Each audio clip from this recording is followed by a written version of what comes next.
अस्सलाम वालेकुम नाज़रीन, आप देख रहे हैं उर्दू पॉइंट और मैं हूं आपको मेजबान साजिद अजीज। नाज़रीन, इस वक्त हम ब्रिटिश पार्लियामेंट के सामने मौजूद है, जहां पाकिस्तान तहरीक इंसाफ के कारकुन आज एहतजाज कर रहे हैं जो हालिया सूरत हाल है पाकिस्तान में सियासत के हवाले से। हमारे साथ इस वक्त मौजूद है पाकिस्तान तहरीक इंसाफ की अहम रुकन है। अस्सलाम वालेकुम। वालेकुम अस्सलाम जी, आपका क्या नाम है और क्या ओहदा है आपका? Sidra हिजाजी, PTI London, secretary information. जी, आज यहाँ पे क्यों जमा हुए हैं? देखिए जी, लास्ट टाइम भी हमने प्रोटेस्ट किया था। हमारी यही डिमांड थी कि हमारे जो पीटीआई के जो लीडरान हैं जिनको अरेस्ट किया गया है उनको फौरी तौर पर रिलीज किया जाए। हमारे जो मीडिया पर्सनल्स हैं उनको फौरी तौर पर रिलीज किया जाए। इमरान रियाज खान को लेकर के हम लोग बहुत परेशान हैं overseas Pakistan, and we want to know right at once कि वो किधर है, क्योंकि एक बड़ा अहम सवाल है जी, सियासी गिरफ्तारियां तहरीक इंसाफ की हुकूमत में भी हुई, अब तहरीक इंसाफ क्यों इतना वावेला डाल रही है? इस तरह की जिस तरह से अभी ह्यूमन राइट्स ब्रीचेस हो रहे हैं वो तो कभी भी पाकिस्तान की हिस्ट्री में नहीं हुआ। राना सनाउल्लाह पर जो मुकदमे हुए उस पर फवाद चौधरी का खुद कहना था कि ये मुकदमे हमने किए उस पर। देखिए जी, राना सनाउल्लाह पर अगर मुकदमे हुए तो पूरी दुनिया जानती है कि राना सनाउल्लाह जो है वो एक बुचर है, राना सनाउल्लाह मर्डरर है। तो अगर उसके ऊपर मुकदमे हुए तो वैसे सही हुए, लेकिन आप ये बताइए ना कि जो पढ़े लिखे कारकुनान है हमारे, पढ़े लिखे हमारे जो है वो मीडिया हमारे पर्सनल्स हैं, इमरान रियाज खान जैसे, ठीक है, अरशद शरीफ के साथ जो हुआ, क्या वो is it justified what's happened to them? आप उनको तो ना मिला है राना सनाउल्लाह से। आज हम यहाँ पे पाकिस्तान के साथ सॉलिडारिटी शो करने के लिए आए हैं कि हम पाकिस्तान के लिए हम कितनी हम पेन में से गुजर रहे हैं। और पाकिस्तान में रहने वाले लोग शायद ये नहीं देख सकते और समझ सकते कि जब हम एक कॉस्मोपॉलिटन और एक इंटरनेशनल कंट्री में रहते हैं तो लोग हमारा कितना मजाक उड़ाते हैं और हम किस कदर पेनफुल है हमारे लिए, हमारे अपने लोगों को इस तरह की हालत में देखना जो कि सड़कों पर है।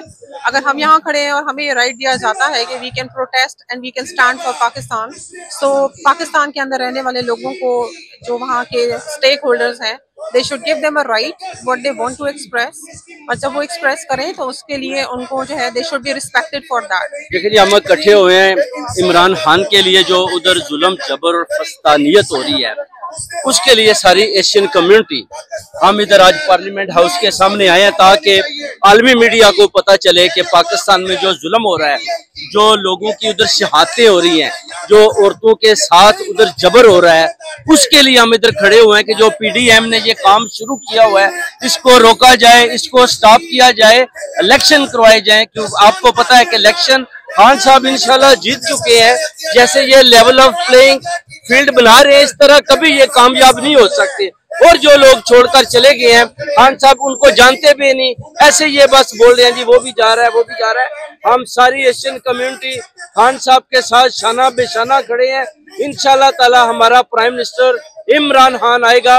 मरियम नवाज बड़ी खुश दिखाई दे रही थी 2 दिन पहले, मुझे उसकी हंसी 2 दिन की है, उसके बाद उसने सिर्फ रोना ही रोना है। और खान साहब का इंशाल्लाह हकीकी आजादी का झंडा पाकिस्तान में हमेशा के लिए लहरा दिया जाएगा और इन जालिमों का भरपूर मुकाबला किया जाएगा इंशाल्लाह ताला। पूरी कौम, पूरी ओवरसीज कम्युनिटी, तस्लीम हैदर, सारे जो मुहिब्बे वतन है वो साथ खड़े हैं और इन चोरों डाकुओं का इंशाल्लाह एवन फील्ड में भी मुकाबला करेंगे, पाकिस्तान में भी करेंगे और जिधर भी ये दिखाई देंगे इनका पीछा करेंगे, इनका जीना हराम कर देंगे।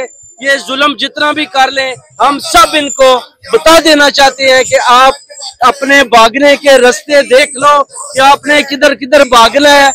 आपका वक्त खत्म हो चुका है।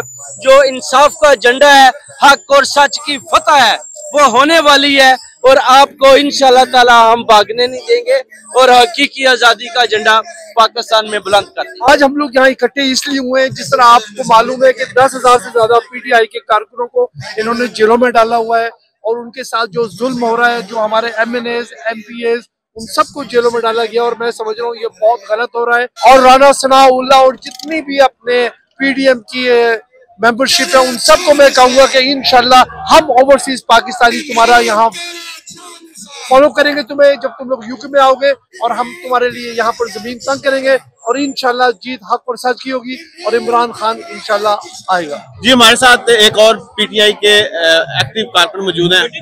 आज वो पार्लियामेंट हाउस के बाहर आए हैं। यहाँ पर आज क्यों इकट्ठा हुए हैं?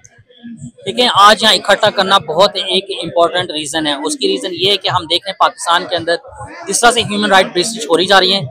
हम देख रहे हैं हर रोज़ कुछ ना कुछ नई खबर न्यूज़ के ऊपर चलती रहती है। ये फासिस्ट गवर्नमेंट क्या क्या ह्यूमन राइट्स के ब्रीचेज कर रही है। हम देख रहे हैं कि 26 नाहिस्ता जो लोगों को उन्होंने मार डाला है शूट करके।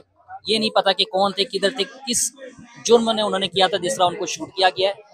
दूसरा हम ये भी देख रहे हैं पकड़ दकड़ का सिलसिला पूरे पाकिस्तान के अंदर जो है वो चल रहा है। जेल जो है वो भरे जा रहे हैं। अगेन उसके ऊपर कोई न्यूज़ के ऊपर मीडिया पे कोई बात नहीं हो रही, वो किस सिलसिले में उनको पकड़ किया गया है। और ये जो ह्यूमन राइट्स के अगेन जो ब्रीचेस हो रहे हैं पूरे पाकिस्तान के अंदर, ये जो है इसको बंद होना चाहिए फौरी तौर के ऊपर। और यही चीज़ को हम जो यहाँ ब्रिटिश गवर्नमेंट को भी हाईलाइट करने के लिए चाह रहे हैं कि ये प्रेशर डालें कि पाकिस्तानी गवर्नमेंट के ऊपर ये फौरी तौर के ऊपर जो है स्टॉप करें। आज हम मौजूद थे बरतानवी पार्लियामेंट के बाहर, जहाँ पर पीटीआई कारकुनान की बड़ी तादाद मौजूद है और वो मुजाहरा कर रहे हैं कि मौजूदा हुकूमत है उस हवाले से, सियासी गिरफ्तारियों के हवाले से और जो इलेक्शन की तारीख का ऐलान नहीं किया जा रहा उस हवाले से एहतजाज कर रहे हैं। इनका ये कहना है कि जब तक मौजूदा हुकूमत ये सियासी गिरफ्तारियों को नहीं रोकती और इलेक्शन की तारीख का ऐलान नहीं करती, मुजाहरों का ये सिलसिला इसी तरह जारी रहेगा। इसी के साथ अपने मेजबान साजिद अजीज को लंदन से इजाजत दीजिए और ताज़ा अपडेट्स के लिए उर्दू पॉइंट का विजिट कीजिए। अल्लाह हाफिज।